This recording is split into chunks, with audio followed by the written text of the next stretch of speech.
Mr. Speaker, in 30 minutes, we will hear the Chancellor's emergency budget. Even the Home Secretary's husband calls it an emergency budget. As she scrambles to fix the mess she made last October. But first, let's turn to another government minister who is making a mess of her brief, the Education Secretary. Talk about the future. There are many countries now who want to use guilt to try and exploit the UK. They ask for reparations. I saw it as a trade minister. It's not culture wars. I was at the WTO. I won't name the minister from another country. And he was telling me that we needed to give up some of the things that we were doing because of collusion. We need a serious approach. We've got to stop pretending it's simple. And we have got to stop government by press release announcements without a policy plan. Making promises and not delivering is exactly the reason that the political class has lost trust. The only way that we can regain it is to tell the unvarnished truth. Net zero by 2050 is impossible. I don't say that with pleasure. I want a better future and a better environment for our children. Let's talk about Kemi Badenoch. Hi guys, my name is Natalie, aka DJ Envy, aka Scassily 2.0, and welcome to my YouTube channel. If you are new here, thank you very much for joining me on this tiny little corner of the internet on this gargantuan YouTube platform. Don't forget to subscribe, like, and share this with anyone who you think might be interested. This is my blogging website where you'll be able to find it at www.shescalledenvy.co.uk. And just to reiterate, this is not a political channel. This is meant to be a music, culture and art YouTube channel. I think off the back of what I've been creating so far, especially today being Wednesday the 26th of March and Rachel Reeves' emergency statement being announced, I thought I would make this particular video. To businesses, I'm really pleased to say we've got thousands of new jobs into the economy. We've got more investment in the last 20 years, an absolute record. Wages are up higher than prices, 3 interest rate cuts, the best boost for the cost of living for a very long time. Mr. Speaker, the Prime Minister needs to get out. We're the ones that are doing the right things to get this country on the right track. Mr. Speaker, the point is he promised to freeze and they are going up. And if he wants to talk about councils, let's look at Liverpool or maybe Birmingham, where the rubbish is piling up so high, people vote Labour and all they get is trash, just like what he's saying at the dispatch box.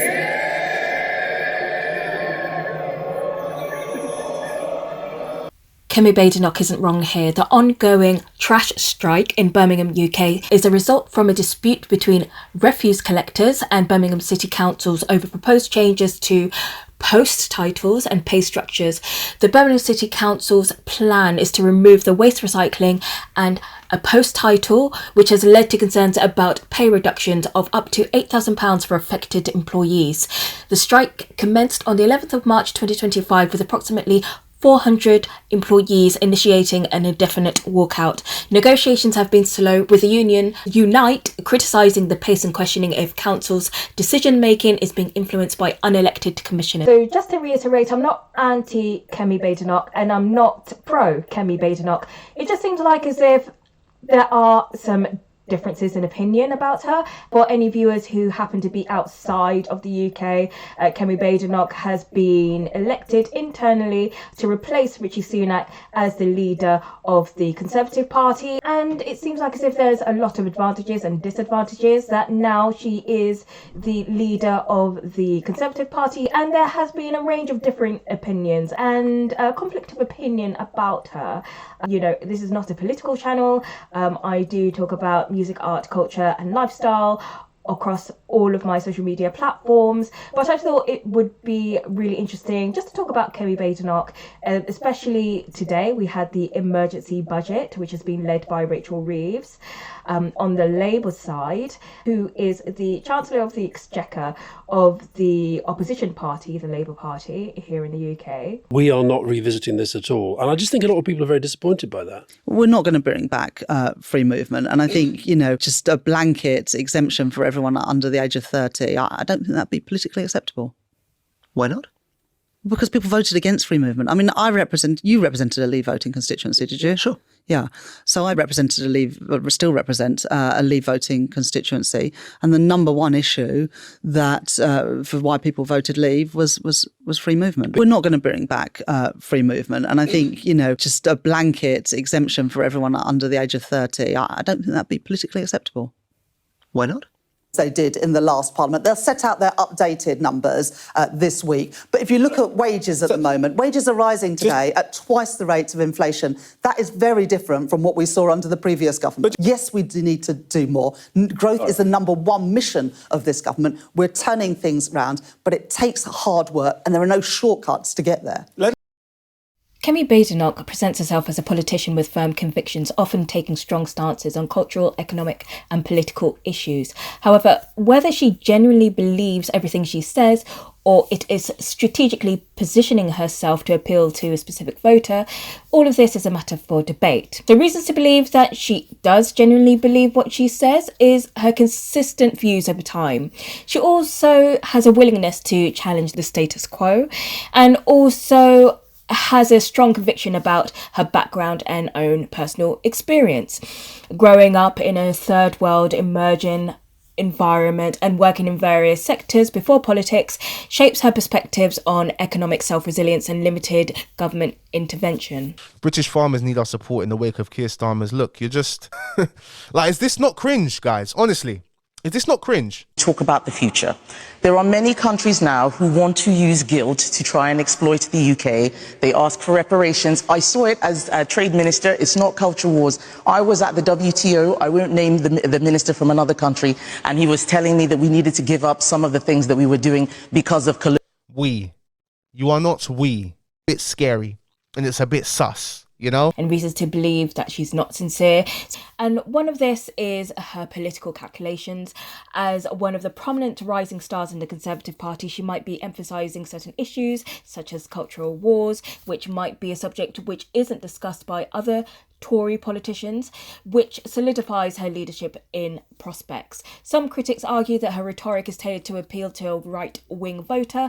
However, this is deeply embedded in her media amplification. So right-leaning media outlets such as GB News and Fox News frequently promote her views, leading some to argue that her stance is more about cultivating a brand rather than purely ideological commitment. We work well with our neighbours, we work well with other countries, but we have to look after ourselves too. The Prime Minister has discarded his own Labour leadership promises. He's dropped the 5 missions he said would define his government. He's ditched his pledge to make Britain the fastest growing economy in the G7. We left office with UK the fastest growing economy in the G7. And business is saying he has damaged the economy with his budget. Tomorrow he's going to have an emergency reset, Mr. Speaker, just 5 months into his premiership. But why should anyone believe a word he says? This was, to me, just an unforced error. There were so many students to choose from, and they chose this person who hasn't been arrested for anything, doesn't appear to be a part of CUAD, and also isn't here on a short-term visa. He has a green card. He is a United States resident, and that upsets me, obviously, because I am married to a Brit. He is here on a green card, and so it is important for me to know what was why was this decision determined? What are the actual facts? Because if you don't think we're going to get bit by this when the Democrats have power, we almost did. We did get bit by this with January 6th. If I had been there that day when my husband had just been deported because, well, she's here and we don't like these viewpoints that are being espoused on January 6th, so we're just going to deport and ask no further questions. Is Kemi Badenoch the UK version of Candace Owens? Even though they share similarities, they do have very big differences between them. So the similarities include their anti-wokeness stance, challenging main political thought, their media popularity in right-wing circles, as well as political aspirations and influence within the media. But their main differences are based on their credibility. So Kemi Badenoch operates within government as a serious policymaker. However, Candace Owens is a media personality known for her rhetoric and conspiracy theories.